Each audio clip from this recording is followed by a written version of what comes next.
Cleanup efforts continue this morning from the Florida Panhandle all the way to the Carolinas. Mexico Beach, Florida, took the hardest hit from Hurricane Michael. The destruction there is on a mass scale. Almost every home and building flattened. Cars, boats, other property ravaged. The whole town looks obliterated.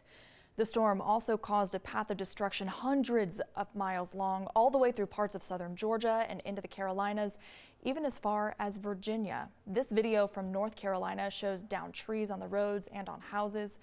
Thousands upon thousands of people are in need as they try and bounce back from this devastation.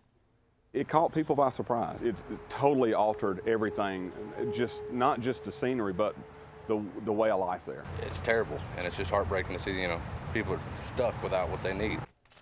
Here in Metro Atlanta, people are coming together to help those in need after the storm. The Midwest Food Bank in Peachtree City says they have 6 truckloads of disaster relief boxes, 2 semi-loads full of bottled water, and a trailer filled with cleaning supplies, all ready to be shipped out. We respond.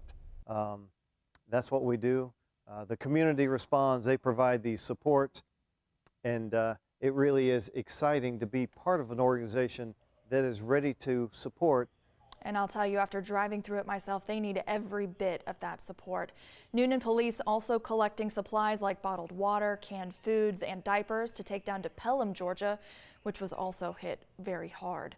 11 Alive is teaming up with the American Red Cross for hurricane relief Text to Give campaign. If you feel compelled, you can text the word Michael to 90999 to donate $10. It's as simple as a text.